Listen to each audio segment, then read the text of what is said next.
Good morning. This is a tutorial on how to complete your annotated bibliography for the research paper. Before I begin talking about how to complete this task, you should go into your research folder in Drive and create a document called Annotated Bibliography. After you've done that, you should open up your MLA formatted bibliography and copy and paste the 5 sources or 6 sources from part 3 that served as your evidence to defend your thesis. You take the MLA formatted citations and put them into your annotated bib. I will show you an example of a second of what I'm talking about. Don't copy and paste the evidence, copy and paste the long MLA formatted citation and put that into your annotated bib in alphabetical order. Okay, so what is an annotated bibliography? Some of you have done them before, some of you may have not, but basically the annotated bibliography is taking your sources, documents, books, articles, etc., and creating a brief, descriptive, evaluated paragraph that informs the reader of the relevance, accuracy, and quality of the sources cited. This is almost a justification for why your source should actually be used as part of your paper. As a note for the research paper, I do expect you to create your annotated bib in a separate document, but that will eventually be turned into the supporting details of your part 3 defense. So when we're done with the annotated bibliography, you can actually take your annotations, your paragraphs, and you can copy and paste them and make them your A, B, C, D, and E statements of your part 3 outline. They will serve as the supporting detail lead in to what your specs is going to be about. Any formal research paper that you write, you will actually, if you do your annotation of the source while you're writing the paper, you can actually use that as a part of your paper when it comes to nonfiction writing. All right, so what should it include? First, what you've actually done is the full citation in MLA format should be put into your bibliography, annotated. It should be in alphabetical order, so please do not put your source citations in the order that you put it into your evidence for part 3. Instead, it should be alphabetically done. So you don't need to change around your evidence in part 3. Keep it the way it is. But when it comes to the annotated bibliography, it should be in alphabetical order. And I did put that on the directions to remind you. Second, you need to create 1 to 2 sentences. And I'm going to stress this. Your annotated bibliography needs to be as short and descriptive as possible. And you need to get to the point as quickly as you can. So when I say 1 to 2 sentences, that's all you get. I'm giving you 2 out of the kindness of my heart so that you have enough of an opportunity to really build a good ethos. But you should be able to do it in 2 sentences, and I'll show you an example of how. Ethos means credibility. Why is this author qualified to write and defend and provide evidence for the thesis that you're trying to formulate? These qualifications and backgrounds need to show that they're reliable in the expertise of being able to provide the case study, the evidence, the graphs, whatever you use from them as a way to be able to defend the argument that you're trying to make. Quickly, the example that I discussed in class is if you were researching, for instance, brain development, and you had a study from a doctor who was a foot doctor. That doctor is not unqualified in their expertise. It does not mean that they're not intelligent, but they have not spent their career probably focusing on brain development. They've probably focused on their area of expertise. So you can't include a study from someone like that because it's not that they're unqualified in a field. It means that they're unqualified to defend the thesis or argument you're trying to make if it's about brain development. So that's the intention of this section. The next sentence or 2 of your annotated bibliography is a summary. This is where you tell the reader what is the article or what is the book that you are talking about. Now, I understand if you're using a book, I didn't expect you to read the whole book. But what's nice is an author in the introduction of their book will usually tell you the argument that they're trying to make. When you're reading a paper, there's often an abstract, which is kind of a brief summary of the paper, and the author will actually tell you what it is the core crux of their paper is about.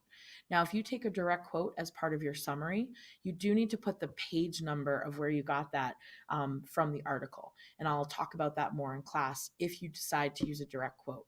You should try to summarize it and paraphrase it in your own words, and you don't need an in-text citation because you should be getting it from the source that you're citing. Then you need to create 1 sentence to explain why each source you have is useful for the research and how it relates to your topic. This is actually alluding to your analysis, but you're doing it in 1 sentence. You need to explain how this source is going to defend the thesis you're coming up with. Why is this source relevant and how does it relate? One sentence though. The last sentence and I know this 4 and 5 might be a little confusing, but 4 is really just defending why it's fitting into your research. 5 is how does it compare to the other sources? Is it working? Do you need this piece of evidence because it works with the other 2 articles you have? You would actually mention the authors of those other 2 articles. Is it filling a gap that no other article is able to fill except for this research that you found? Is it playing into kind of maybe countering some of the other research that might be out there that's contradicting what you're trying to argue? Like, this is really annotation evaluation, we call it. Very, very crucial step to really consider, is the evidence you chose the best evidence?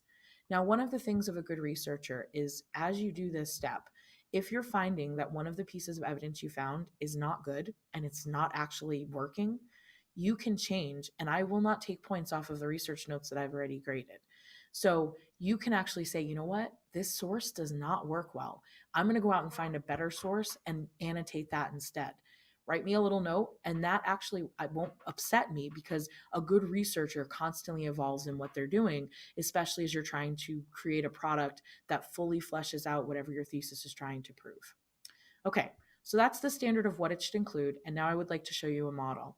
So what I'm showing you a model of is actually an annotated bibliography that I did in the course of writing my own thesis, which was a defense of the role of African American women in World War I. Obviously, the topic is not the same as what you're researching, but the context of what my breakdown of my annotated bibliography is. So I have the full example of how it should actually be set up. Some things to note: it's not double spaced. You notice that the citation is in bold and it's indented. So you're going to notice, though, it's not double spaced in regards, and the only spacing comes between one space between your citation and then the annotation. When you go to the next citation, you'll hit enter once and you'll do the next citation with your annotation there. All right, so let's do the break apart so that I can show you what it is you're talking about. So first, you're going to notice the full citation. That's part 1. That should already be done for you. All you should be doing is just undouble spacing it. It should be single spaced. Second, you're going to build the ethos. So this was a book that I found in regards to Black women's activism from World War I, written by Nikki Brown. So I first need to give you understanding of who Nikki Brown is. Now, how did I find this information? Well, I found out Nikki Brown was an associate professor, and I took her name out into Google, and I found almost every single academic researcher has a biographical profile somewhere. You can go to like the college website they work at, whatever.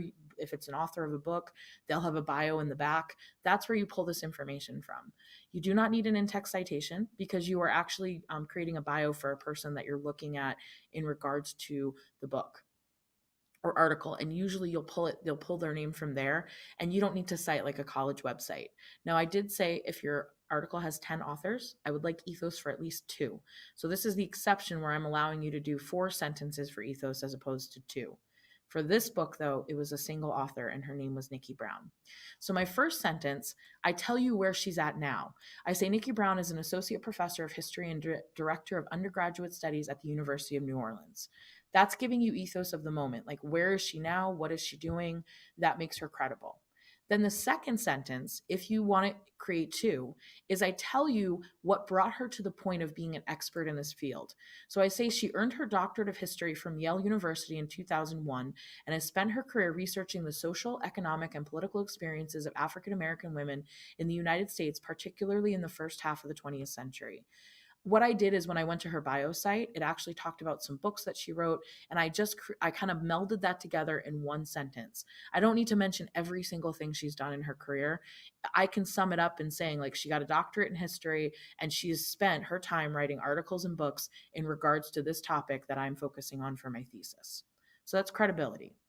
My second one, a brief summary of the article or book. I will tell you this: my summary is a little long winded. You probably can get to the point faster than I did, and I say go for it. This is taken from something that I did last year, and obviously my own critique on myself is I'm a little long winded. But in 2006, Brown wrote the book, and you're going to notice that I mentioned the year the book was written and the title of the book. Please do the same thing. Like, you need to refer to the book you're talking about.